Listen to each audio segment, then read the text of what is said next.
ये इनसाइट मेरे को जस्ट अभी भी आई कि कई बार क्या होता है कि हम अगर सपोज़ एकदम से इमोशनल हो जाते हैं, जैसे सपोज़ किसी से कोई बात चल रही है, किसी ने हमने कोई एक बहुत ज़्यादा इमोशनली स्ट्रॉन्ग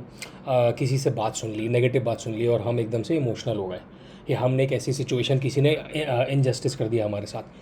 तो कोई बहुत स्ट्रॉन्ग उस तरह की इमोशनल, सपोज़ किसी फ्रेंड ने हमें हमारे साथ कोई इनजस्टिस कर दिया या किसी रिलेटिव ने कर दिया और हम बहुत ज़्यादा, या किसी ने भी राह चलते हुए किसी ने कर दिया, तो हम एकदम से इमोशनल हो गए। तो मैंने कई बार क्या देखा कि हर एक के साथ होती हैं ऐसी सिचुएशंस, राइट? तो मैंने अपने साथ क्या देखा कि जब मैं कभी इस तरह से बहुत इमोशनल सिचुएशन फेस कर रहा होता हूँ, एकदम से जो मुझे गलत लग रही है, किसी ने कुछ बिहेव किया, कुछ बोला और मुझे एकदम से वो अनजस्टिफाइड लग रही है, अनफेयर लग रही है,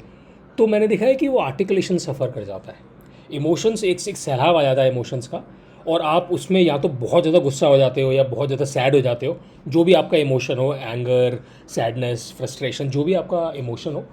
लेकिन आप उसको एक्सप्रेस नहीं कर पाते, अपनी आर्टिकुलेट नहीं कर पाते अपनी फीलिंग को ढंग से, आप बोल भी नहीं पाते। तो वो क्यों होता होगा ये मैं समझ नहीं पाता था कि इमोशनल होने के टाइम में आपका आर्टिकुलेशन क्यों सफ़र कर जाता है। मुझे जस्ट अभी अभी ये एक इंसाइट आई कि एक्चुअली जब आप किसी, मैं कोई एग्जांपल नहीं देना चाहता, जनरली बात रखना चाहता हूँ, तो जब कुछ ऐसा बात किसी ने बोल दिया, आप इमोशनल हो गए, तो एक्चुअली उस टाइम में क्या होता है कि आप इमोशनल हो रहे हो मल्टीपल चीज़ों को देख करके। उस सिचुएशन में मल्टीपल पॉइंट्स हैं जो जुड़ गए हैं, जिसकी वजह से आपको वो चीज़ अनफेयर लग रही है, क्योंकि दूसरा बंदा भी है, वो ऐसा नहीं कि कोई एक एक सिंगल अनफेयर पॉइंट आपको बोल देगा और आप उस पर इतने इमोशनल हो जाओगे। क्योंकि कई बार जो इतने बड़े डिफरेंसेस होते हैं वो इसीलिए होते हैं कि कॉम्प्लेक्स सिचुएशंस में आप अलग सोच रहे हो और वो अलग सोच रहा है। ऐसा नहीं है कि कोई आपसे एकदम से एक सिंगल पॉइंट पे इतना डिफरेंस है, कॉम्प्लेक्स पिक्चर्स में ज़्यादा डिफरेंसेस होते हैं। तो जब कोई एकदम से एक बहुत इमोशनल बात आपको बोल देता है और आपको उसको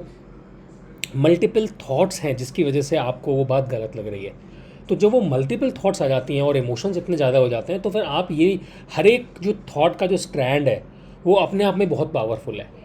लेकिन thought number one, reason number one भी पावरफुल है, रीज़न नंबर टू भी बहुत पावरफुल है, उसने ऐसा क्यों बोला ये भी गलत है, उसने वैसे क्यों बोला ये भी गलत है, उसने इस टाइम पे क्यों बोला ये भी गलत है, उसे इस टोन में नहीं बोलना चाहिए था। सारी चार पांच चीज़ें जो आप उसको प्रायोरिटाइज़ नहीं कर पाते हो, वो चारों चीज़ें आपको बड़ी लगती हैं और शायद उनको प्रायोरिटाइज़ करा भी नहीं जा सकता। लेकिन जब वो एक साथ सारी चीज़ें आपके दिमाग पे आ जाती हैं तो इमोशनल आउटपुट तो बहुत बड़ा आ जाता है।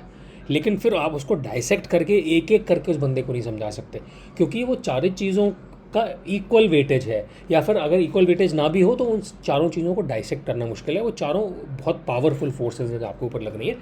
इसी के लिए आप इमोशनल हो जाते हो, लेकिन आप उसको आर्टिकुलेट नहीं कर पाते कि कौन सी पहली चीज़ पकड़ी जाए जिस पे बंदे को गलत बोला जाए कि ये अनफेयर है। ये चीज़ भी बड़ी है, दूसरी चीज़ भी बड़ी है, कौन सी वाली चीज़ आपको दिमाग में उतना क्लियरली आता भी नहीं है, क्योंकि एक फीलिंग आ जाती है चार पांच फैक्टर्स को मिला करके। मैं इसको बहुत क्लियर नहीं कर पाया, लेकिन मैं अभी इसको एक रिकॉर्ड के रूप में डालना चाहता हूँ।